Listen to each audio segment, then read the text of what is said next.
Hoy, desde mi México, quiero revivir el Renacimiento, la época del movimiento cultural siglo XVI en Europa. ¿Se acuerdan? Marcada por ver al hombre como centro del universo y despegarse un tanto de la religión.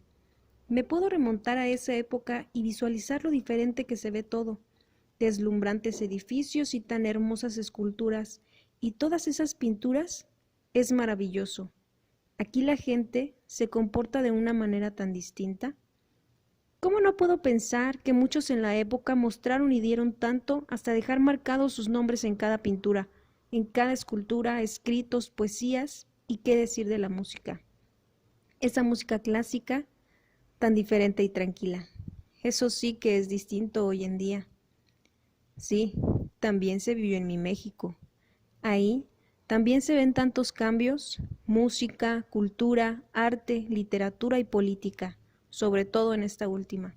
Reorientación de políticas públicas, las pinturas en edificios plasmados desde las guerras, una fundación importante para la educación, desarrollo de música clásica y tantos cambios adelante culminaron un renacimiento en México. Yo puedo abrir los ojos hoy y ver que todo se vivió diferente, pero al parecer con la misma visión. Además de ver al hombre diferente, abrimos el espacio a la ciencia, siempre en avance, siempre en progreso. Brújula, telescopio, imprenta, pólvora, tantos avances que me hacen decir: no importa en qué época, importan las personas, importan las ganas, el ímpetu que se tiene, dejar huella en donde pisas, marcar una época y dejar cambios valiosos en el mundo. Con voluntad, todos podemos renacer.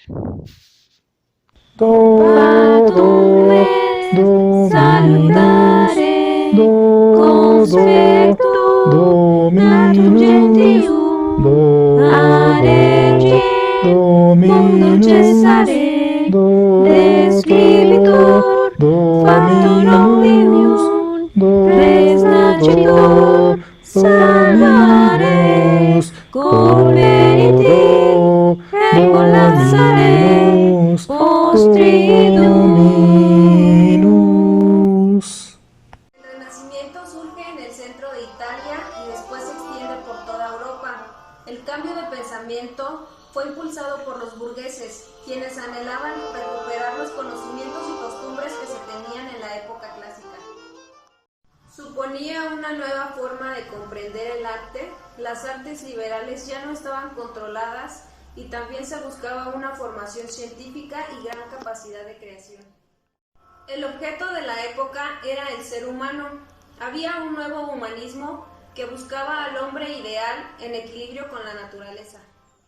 Se buscaba el desarrollo científico, artístico e industrial, pero siempre tomando como objeto primordial a los avances científicos en la época del Renacimiento fue la imprenta, que se dio como una forma de expandir más rápido los avances científicos. Fue la brújula, cuyo objeto en esta época ayudó a encontrar un nuevo continente.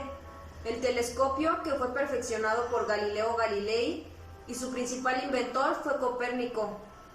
El reloj, que perfeccionó el conocimiento de muchos avances como el vidrio, la pólvora, las armas, el tornillo aéreo. Este último fue inventado por Da Vinci, quien fue uno de los personajes principales de la época del Renacimiento. En adelante sabemos que ha existido un gran avance científico, artístico e industrial, y todo inicialmente centrado en el hombre, hecho por y para el hombre. La música del Renacimiento. La música del Renacimiento es una parte de la historia de la música más sobresalientes, donde se redescubrieron obras clásicas griegas y romanas, dando un punto de interés para la humanidad de aquel tiempo. El periodo de la música del Renacimiento comprende del siglo XV y XVI. La música en el Renacimiento fue una parte esencial de la vida civil como religiosa. La música más esencial del primer periodo del Renacimiento fue escrita para ser usada en la iglesia con estilo polifónico, es decir, varias voces cantando de forma simultánea. Como formas musicales más importantes podemos mencionar a la misa y al motete, con idioma latín, esencialmente para la iglesia y capillas de la corte. Como compositores más importantes De aquella época podemos mencionar a Guillermo de Machaut, Guillaume Dufay, Claudio Monteverdi y Antonio de Cabezón. En el Renacimiento yo les hablaré sobre los festejos. En el Renacimiento la ropa era muy llamativa y voluminosa.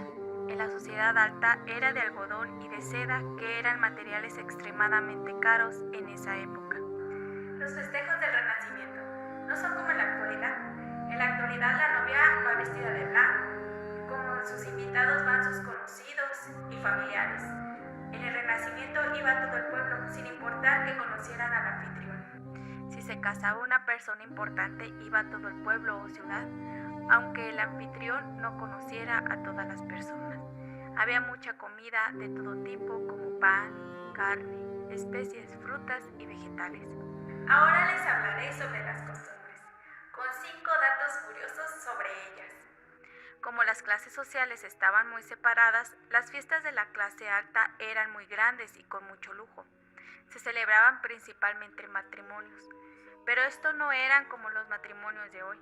En un matrimonio actual uno esperaría que la novia esté vestida de blanco y que haya una fiesta con todos los conocidos. Algo que les gustaba mucho ocupar en estas fiestas eran máscaras. Las ocupaban para todas las fiestas, hasta en los matrimonios. La música era mucho más tranquila que la actual, ya que en esa época se empezó a crear el ballet. 1. Modales. Era mal visto en la sociedad tener excesivas muestras de afecto. En lugar de ello, tenían específicas formas para saludarse. Era mal visto por la sociedad las excesivas muestras de afecto en público. Utilizaban gestos muy específicos para saludarse. Algunas de estas formas de cortesía incluían apretón de mano derecha y palmada en el hombro para los caballeros, e inclinarse frente a las damas como reverencia. Entre las mujeres el saludo consistía en un gesto de beso dirigido a cada mejilla, sin llegar a tener contacto con la piel. Número 2. ¿Cómo vestían? Como se observa en el arte, hubo un gran interés por la anatomía humana, que también se reflejó en la indumentaria. El objeto de los renacentistas al vestir, en caso de los hombres, era el resaltar la masculinidad. Para lograrlo, empleaban mangas anchas en casi todos sus tipos de trajes, dando una apariencia musculosa a su portador. Las mujeres llevaban vestidos marcados a la cintura y escotes para el busto. Acostumbraban a perfilar sus cejas, utilizaban diversos tocados, peinados y hasta se teñían el cabello. En el número 3 tenemos las tradiciones matrimoniales. Los matrimonios eran elegidos o autorizados por los padres de los contrayentes. La tradición dictaba que se escogiera entre miembros de la misma comunidad o clase social. La autoridad en el hogar la llevaba la figura masculina. La mujer debía encargarse de las labores del hogar y siempre bajo su misión. Se consideraba que había cumplido su misión en la vida si lograba dar a luz a un hijo varón. No era común o bien visto que un hombre permaneciera soltero. Aun si enviudaba, debía luego escoger otra mujer para contraer nupcias. Número 4. Las viviendas. Las viviendas representaban el estatus social, por lo que los conducía a hacerlas cada vez más grandes. En ciudades como Florencia se vivía en casas de 2 o 3 niveles. Estas se ubicaban en calles estrechas. La vivienda representaba el valor social de sus ocupantes, lo que los conducía a hacerlas cada vez más grandes y mejores, y a conservarlas por generaciones. La constante en estas viviendas era la presencia de un patio central que permitía dar iluminación y servía de espacio para la celebración de fiestas.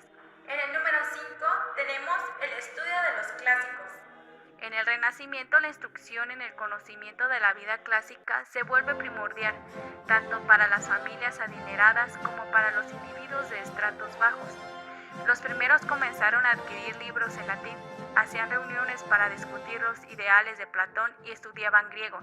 Llegaron incluso a considerar en algunos círculos intelectuales que ya no debían hablarse toscano.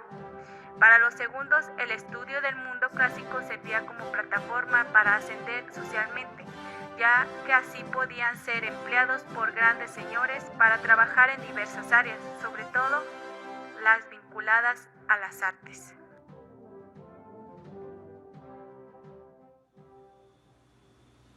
¿Qué tal? El día de hoy vamos a hablar del Renacimiento en México. El Renacimiento mexicano es un periodo de gran nacionalismo cultural, el cual nació en plena posrevolución y finalizó dentro del desarrollo de la década de los 40. Este movimiento cultural mexicano ocurre en diversos trascendentes hechos históricos. Uno de ellos muy importante es la fundación de la Secretaría de Educación Pública, el impacto político del cardenismo en la década de los 30, la creación del Instituto Antropológico de Historia, el grupo literario de los contemporáneos, el desarrollo de la música clásica. Otro muy importante es la fuerza del muralismo como arte público y popular. Dentro del muralismo encontramos a ciertos autores que fueron los representantes más icónicos dentro de la historia. José Vasconcelos fue quien los mandó llamar a estos pintores mexicanos para darle un sello particular a México, ya que venía de una revolución, ya que venía de guerras, para regenerar, restaurar lo que era la vista mexicana. Estos representantes, como Diego Rivera, Roberto Montenegro, José Clemente Orozco, David Alfaro, pintaron en murales en edificios públicos